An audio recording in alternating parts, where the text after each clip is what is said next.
दोस्तों, मेरे चैनल पर आपका स्वागत है। जय माता दी। आप सभी को नवरात्रि के तीसरे दिन की हार्दिक शुभकामनाएं। माता रानी आप सभी का कल्याण करे।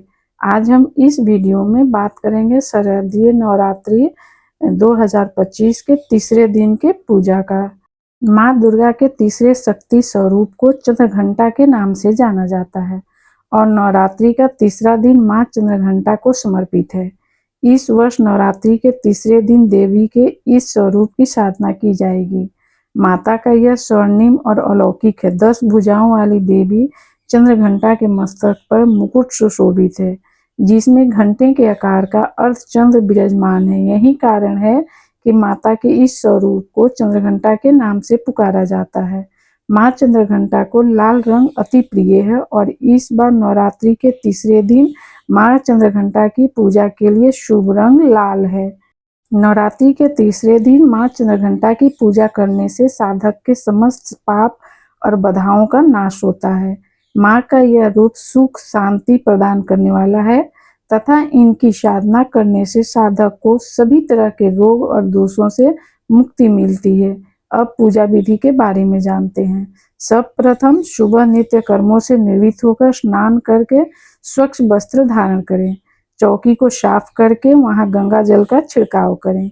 चौकी पर आपने एक दिन पहले जो पुष्प चढ़ाए थे उन्हें हटा दें। चूंकि चौकी की स्थापना प्रथम दिन ही की जाती है, इसलिए पूजा स्थल पर विसर्जन से पहले झाड़ू न लगाएं। इसके बाद आप पूजन स्थल पर आसन ग्रहण कर लें। इसके बाद माता की आराधना शुरू करें। सबसे पहले दीपक प्रज्वलित करें।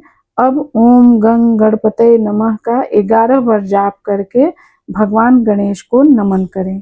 इसके बाद ओम देवी चंद्रघंटाय नमः मंत्र के द्वारा माँ चंद्रघंटा का आह्वान करें। प्रथम पूज्य गणेश जी और देवी माँ को कुमकुम का तिलक लगाएं। कलश, घट, चौकी को भी हल्दी कुमकुम अक्षत से तिलक करके नमन करें। इसके बाद धूप सुगंधित जलाकर माता को फूल माला अर्पित करें। आप देवी जी को लाल और पीले पुष्प अर्पित कर सकते हैं। मंत्र है ओम हें क्लीं चामुंडाय विचे का यथाशक्ति अनुसार 11, 21, 51, 108 बार जाप कर सकते हैं। एक धूपदान में उपला जलाकर इस पर लोबान, गूगल, कपूर या घी डालकर माता को धूप दें। इसके बाद इस धूप को पूरे घर में दिखाएं। आपको बता दें कि कई साधक केवल अष्टमी या नवमी पर हवन करते हैं, वहीं कई लोग इस विधि से धूप जलाकर पूरे 9 दिनों तक साधना करते हैं। आप अपने परंपरा घर के अनुसार अपनी इच्छा के अनुसार यह क्रिया कर सकते हैं। आप भोग के रूप में मिठाई या फल माता को अर्पित करें। इसके बाद माँ चंद्रघंटा की आरती गाएं। इस तरह आपकी पूजा का समापन करें। सबको प्रसाद वितरित करके स्वयं प्रसाद ग्रहण करें। आश्विनी मास की नवरात्रि में माँ दुर्गा के साथ ही माता के 9 रूपों को उनके दिन के अनुसार पूजने से माता आपकी हर मनोकामना पूरी करती है और पूरे वर्ष आपको माँ आदिशक्ति का आशीर्वाद प्राप्त होता है। माँ दुर्गा के 9 अवतारों में से एक अवतार माँ चंद्रघंटा का है, जिनकी पूजा नवरात्रि के तीसरे दिन की जाती है। माँ चंद्रघंटा को चंद्रखंड, चंडिका और रणचंडी के नाम से भी जाना जाता है। इनके माथे पर घंटे के आकार का अर्धचंद्र है, इसलिए इन्हें चंद्रघंटा कहा जाता है। मान्यता है कि देवी पार्वती पहाड़ों में पैदा हुई और शैलपुत्री के नाम से पूरे ब्रह्मांड में जानी गई। माँ ने भगवान शिव के लिए अपना पूरा जीवन समर्पित करने और उनसे विवाह करने का संकल्प लिया। माँ पार्वती हमेशा अपने इस संकल्प पर दृढ़ रहीं। उन्होंने लगभग 5000 वर्षों तक भगवान शिव की तपस्या की थी। एक दिन भगवान शिव ने पार्वती से कहा कि वो कभी अपने जीवन में किसी स्त्री से विवाह नहीं करेंगे। यह सुनने के बावजूद पार्वती ने शिव को जीतने के अपने संकल्प को नहीं खोया। वो सारी सुख सुविधाएं त्याग कर भगवान शिव की तरह ही पहाड़ों में रहने लगी, दिन रात तपस्या करने लगी। इसी कारण इन्हें ब्रह्मचारिणी देवी के नाम से भी जाना जाता है। पार्वती की निरंतर तपस्या ने भगवान शिव का ध्यान अपनी ओर आकर्षित किया और भगवान शिव ने पार्वती की परीक्षा लेने की ठानी। भगवान शिव ने परीक्षा लेने के लिए ब्रह्मचारिणी रूप धारण किया। और पार्वती से मिलने पहुंचे। उन्होंने पार्वती के सामने भगवान शिव की बहुत बुराई की और कहा वह नागधारी विषधारी है, वह अपने उनके साथ जीवन में कभी भी सुखी नहीं रह पाएंगी, आपको हमेशा दुखों का सामना करना पड़ेगा। लेकिन माँ पार्वती ने उनकी एक न सुनी और क्रोधित हो गई। उनके क्रोध को शांत करने के लिए भगवान शिव अपने असली रूप में आए और उनकी तपस्या से खुश होकर पार्वती को पत्नी के रूप में स्वीकार कर लिया।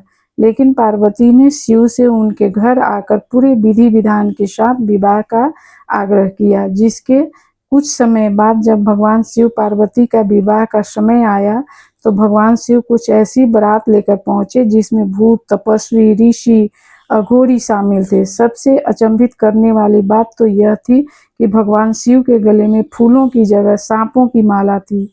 इसके अलावा भगवान शिव के शरीर पर वस्त्रों की जगह राख लिपटी हुई थी।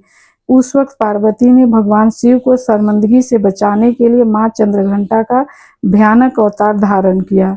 पार्वती ने जैसे ही चंद्रघंटा अवतार लिया तो उनके शरीर पर 10 भुजाएं प्रकट हो गईं। उनके 4 दाहिने हाथों में कमल का फूल और तीर धनुष जप माला थी और 5वें दाहिने हाथ में अभय मंडल थी। इससे विवाह में शामिल हुए लोगों का ध्यान भगवान शिव से हटकर पार्वती पर चला गया और सभी अचंभे में रह गए। कुछ देर बाद पार्वती भगवान शिव के पास पहुंची और उन्होंने भगवान शिव से प्रार्थना की, हे स्वामी, आप इस समय सभी का भय दूर करें। उनकी विनती सुन भगवान शिव चंद्रशेखर अवतार में अवतरित हुए। इसके बाद भगवान शिव और पार्वती विवाह के मंडप में बैठे और विवाह संपन्न किया। माँ चंद्रघंटा अपने भक्तों पर सदैव कृपा बनाए रखती हैं। जो भी माँ की सच्ची मन से आराधना करेगा, माँ उसके जीवन की सारी बाधाएं और समस्याओं को समाप्त कर देंगी और उस पर अपनी कृपा अवश्य बनाए रखेंगी। नवरात्रि के तीसरे दिन माँ चंद्रघंटा की पूजा की जाती है। सभी रोगों को दूर करने का वरदान मांगा जाता है। बता दें कि माँ चंद्रघंटा दुर्गा माँ का तीसरा रूप है, जिन्होंने असुरों का संहार कर देवताओं की रक्षा की। कहते हैं हर पूजा मंत्रों के बिना अधूरी है, इसलिए माँ चंद्रघंटा की पूजा के दौरान व्रत कथा और पूजा विधि को जानने के साथ साथ माता के विशेष मंत्र के बारे में भी पता होना जरूरी है। ओम देवी चंद्रघंटाए नमः अर्थात ओमकार स्वरूपी सबका कल्याण करने वाली माता चंद्रघंटा को हमारा बारंबार नमस्कार है। कहते हैं कि विशेष मंत्रों के द्वारा माँ चंद्रघंटा की आराधना करने वालों का अहंकार नष्ट होता है और उनके सौभाग्य, शांति और वैभव की प्राप्ति होती है। देवी चंद्रघंटा की उपासना नवरात्रि की तृतीया को होती है। माँ चंद्रघंटा का रूप बहुत ही सौम्य है। उनका वाहन सिंह है। उनके 10 हाथ हैं। हर हाथ में अलग अलग शस्त्र हैं। वे आसुरी शक्तियों से अपने भक्तों की रक्षा करती हैं। माता की यह कथा हमें सीख देती है कि किसी भी परिस्थिति हो, लेकिन हमें अपने लक्ष्य को नहीं छोड़ना चाहिए। इसके अलावा भगवान से अपने विश्वास को भी नहीं डिगने देना चाहिए, तभी हमारा कल्याण हो सकता है। अब माँ चंद्रघंटा की उत्पत्ति की कथा सुनते हैं, लेकिन उससे पहले हम सभी मिलकर माँ चंद्रघंटा के मंत्र का उच्चारण करते हैं। ओम देवी चंद्रघंटाए नमः। अब कथा प्रारंभ करते हैं। जब माता पार्वती ने भगवान शिव से विवाह किया तो महादेव की भांति ही अपने मस्तक पर अर्धचंद्र को धारण कर लिया। यह अर्धचंद्र मंदिर के घंटे के आकार जैसा प्रतीत हो रहा था, इसलिए माता को चंद्रघंटा के नाम से पुकारा जाने लगा।